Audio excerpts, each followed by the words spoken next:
Hi everyone. இன்னைக்கு நம்ம பார்க்க போகிறது பேசிக் ஆஃப் அக்கௌண்ட்ஸ் அப்படின்றது தான் பார்க்க போகிறோம். ஏன் அப்படின்னா டேலியில் ரொம்ப முக்கியம் அக்கௌண்ட்ஸுன்றது. சரிங்களா? அவ்வளோ பெரிய விஷயம்லாம் இல்லை, ஈஸியாக உங்களுக்கு நான் புரிய வச்சிருவேன். சரிங்களா? ஓகே, இந்த அக்கௌண்ட்ஸில் 3 ரூல்ஸ் இருக்குது. சரிங்களா? இந்த ரூல்ஸை தான் என்ன சொல்லுவாங்க அப்படின்னா, இந்த 3 ரூல்ஸை கோல்டன் ரூல்ஸ் அப்படின்னு சொல்லுவாங்க. சரிங்களா? ஓகே, அந்த 3 ரூல்ஸை பார்க்கலாம்.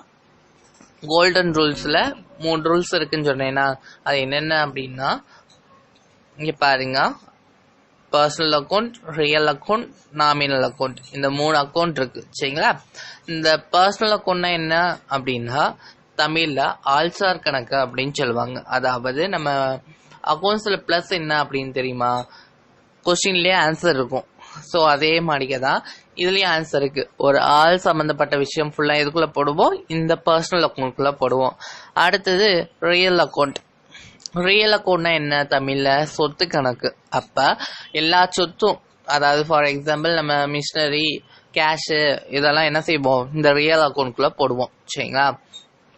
அடுத்தது நாமினல் அக்கௌண்ட். நாமினல் அக்கௌண்ட்னா என்ன அப்படின்னா பேரளவு கணக்கு. அது என்ன பேரளவு கணக்கு அப்படின்னா பிசிக்கலாக என்ன செய்ய முடியாது, நம்ம பார்க்க முடியாது, ஜஸ்ட் ஃபீல் மட்டும் பண்ண முடியும். ஸோ அந்த தான் இங்கே நாமினல் அக்கௌண்ட், அதாவது பேரளவு கணக்கு அப்படின்னு சொல்கிறாங்க. சரிங்களா? அதை இன்னும் டீப்பாக பார்க்கலாம். ஒன்றுக்குள்ளேயும் 2 ரூல்ஸ் இருக்கு. அந்த ரூல்ஸை பார்ப்போம். ஓகே, பர்சனல் அக்கௌண்ட் அப்படின்றதுக்குள்ள எக்ஸாம்பிள் என்ன அப்படின்னா, ஒரு பேங்காக இருக்கட்டும், ஒரு இன்ஸ்டியூட்டாக இருக்கட்டும், ஒரு பர்சனல் அக்கௌண்ட்டாக இருக்கட்டும், ஒரு பர்சனாக இருக்கட்டும், அந்த மாதிரிக்கு ஒரு டிரான்சாக்ஷன் நடந்துச்சு அப்படின்னா இந்த பர்சனல் அக்கௌண்ட்குள்ளே போடுவோம். சரிங்களா? அக்கௌண்ட் பண்ணுவோம். சரிங்களா? ஓகே, இங்கே பாருங்க, டெபிட்னா என்ன அப்படின்னா பற்று அப்படின்னு அர்த்தம். கிரெடிட்னா என்னது? வரவு அப்படின்னு அர்த்தம். சரிங்களா? இங்கே பாருங்க, கிரெடிட் அப்படின்னா வரவுன்னு அர்த்தம். ஓகேவா? இந்த ரிசீவர் அப்படின்னு இருக்கா, இந்த டெபிட் பக்கத்தில் இந்த ரிசீவர் அப்படின்னு இருக்கு. இந்த ரிசீவர்னா என்ன அப்படின்னா தமிழ் மீனிங்கில் பெறுபவர் அப்படின்னு அர்த்தம். அப்போ பெறுபவரை என்ன செய்யணும்? பற்று வைக்கணும். சரிங்களா? கிரெடிட் பக்கத்தில் இந்த கிவர்ன்னு இருக்கு. இந்த கிவர்னா என்ன தமிழ் மீனிங்கில்? தருபவர் அப்படின்னு அர்த்தம். அப்ப தருபவரை என்ன செய்யணும்? வர வைக்கணும். ஒண்ணும் இல்ல, பெறுபவரை பற்று வைக்கவும், தருபவரை வர வைக்கவும். இங்கிலீஷ்ல சொல்லணும்னா debit the receiver, credit the giver. ஓகேவா? அடுத்தது ரியல் அக்கௌண்ட். ரியல் அக்கௌண்ட்னா என்ன சொன்னேன்? சொத்து கணக்கு அப்படின்னு சொன்னேன். இதுக்கு என்ன எக்ஸாம்பிள் சொல்லலாம்? மிஷினரி சொல்லலாம், கேஷ் சொல்லலாம், ஃபர்னிச்சர் சொல்லலாம். உங்கள் ஆஃபீஸில் நீங்கள் எதெல்லாம் சொத்து அப்படின்னு கருதுறீங்க, எதெல்லாம் நீங்கள் வாங்குறீங்களோ அதெல்லாம் எதுக்குள்ளே போடலாம்? இந்த ரியல் அக்கௌண்ட்குள்ளே போடலாம். சரிங்களா? ஓகே, அப்போ இங்கே பாருங்கள், டெபிட்னா என்ன சொன்னேன்? பற்று. கிரெடிட்னா என்ன? வரவு. சரிங்களா? இந்த பற்றுக்கு பக்கத்தில், அதாவது டெபிட் பக்கத்தில் இங்கே பாருங்க, வாட்ஸ் கம்மின் அப்படின்னு இருக்கா. அப்படின்னா என்ன தமிழ்ல? உள்வரும் அப்படின்னு அர்த்தம். உள்வரும் அப்படின்னு அர்த்தம். அப்ப உள்ள வர சொத்தெல்லாம் என்ன செய்யணும்? பற்று பண்ணணும், அதாவது டெபிட் பண்ணணும். சரிங்களா?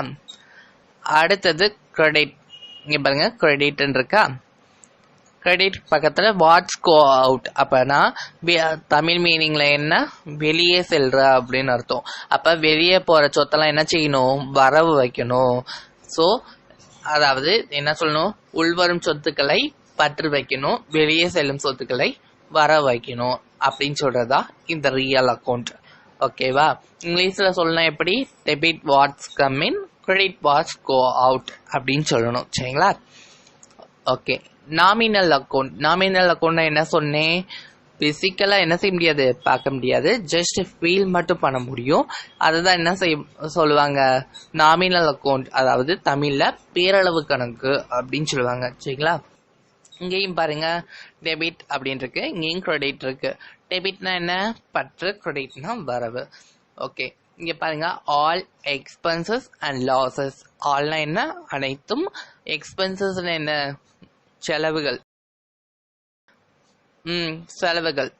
மற்றும் அண்டனா என்ன? மற்றும். லாசஸ்னா என்ன? நட்டங்கள் அப்படின்னு அர்த்தம். சரிங்களா? அப்ப அனைத்து செலவுகளையும் மற்றும் நட்டங்களையும் என்ன செய்யணும்? பற்று வைக்கவும் அப்படின்னு சொல்லுது. அதாவது all all expenses and losses என்ன செய்யணும், டெபிட் பண்ணணும் அப்படின்ட்டு சொல்லுது. சரிங்களா. கிரெடிட்னா என்ன, வரவு அப்படின்னு அர்த்தம். ஆல்னா என்ன, அனைத்தும் அப்படின்னு அர்த்தம். அம்பட்டும் அப்படின்னு அர்த்தம். சரிங்களா, அவங்கள புரியணும்னா. இன்கம் அப்படின்னா வருமானம், அண்டனா மற்றும் கெய்னா என்ன, ஆதாயம் அப்படின்னு அர்த்தம். ஸோ அனைத்து வருமானங்கள் மற்றும் ஆதாயங்களை என்ன செய்யணும், வர வைக்கணும். ஆல் இன்கம் அண்ட் லாஸஸ் என்ன செய்யணும், கிரெடிட் பண்ணணும் அப்படின்னு சொல்லுது. சரிங்களா. இன்னொருக்கு நான் ரிவிஷன் பண்றேன் பாருங்க. கோல்டன் ரூல்ஸ்ல 3 அக்கௌண்ட் இருக்கு. Personal account, real account, nominal account. பர்சனல்னா என்ன, தமிழ்ல ஆல்சார் கணக்கு அப்படின்னு சொல்லுவாங்க. நம்ம என்னது ஆல்சார் கணக்கு அப்படின்னா ஒரு ஆள் சம்பந்தப்பட்ட விஷயமோ ஒரு நிறுவனம் சம்பந்தப்பட்ட விஷயமோ அந்த டிரான்சாக்ஷன் ஃபுல்லா இதுக்குள்ள போடுவோம், பர்சனல் அக்கௌண்ட்குள்ள போடுவோம். ரியல் அக்கௌண்ட்னா என்ன, சொத்து கணக்கு அப்படின்னு சொல்லுவாங்க. சொத்து கணக்குனா நீங்க வாங்குற சொத்து எதெல்லாம் வாங்குறீங்க, எதெல்லாம் நீங்க சொத்தை விற்கிறீங்களோ அந்த மாதிரி டிரான்சாக்ஷன்லாம் எதுக்குள்ள போடுவோம், இந்த ரியல் அக்கௌண்ட்குள்ள போடுவோம். நாமினல் அக்கௌண்ட்னா என்ன அப்படின்னா ஜஸ்ட் நீங்க பிசிக்கலா பார்க்க முடியாது, ஜஸ்ட் ஃபீல் பண்ண மட்டும் முடியும். ஃபார் எக்ஸாம்பிள் நான் என்ன சொல்லலாம் அப்படின்னா ரீசார்ஜ் சொல்லலாம். சரிங்களா. இப்போ நீங்கள் ரீசார்ஜ் பண்ணுறீங்கன்னா ஜஸ்ட் என்ன செய்ய முடியும், நீங்கள் ஃபீல் மட்டும் தான் பண்ண முடியுமே தவிர அதை என்ன செய்ய முடியாது, கண்ணால் பார்க்க முடியாது. இவ்வளோ தாங்க இந்த கோல்டன் ரூல்ஸ். பேசிக் ஆஃப் அக்கௌண்ட்ஸ்லேயே நம்ம என்ன செஞ்சிட்டோம், ஒரு காவாசி கணத்தை தாண்டிட்டோம். காவாசின்றதை விட பாதி கணத்தை கூட தாண்டிட்டோம். சரிங்களா. நாளைக்கு அதை ரியல் டைமாக நம்ம என்ன செஞ்சிருவோம், போட்டு பார்த்துட்டோம் அப்படின்னா இந்த பேசிக் ஆஃப் அக்கௌண்ட்ஸ்ன்ற ஒரு விஷயம் முடிஞ்சு போச்சு. உங்களுக்கு அக்கௌண்ட்ஸ் தெரிஞ்சிருச்சுன்னே வச்சுக்கோங்களேன். அவ்வளவுதான். Thank you to all.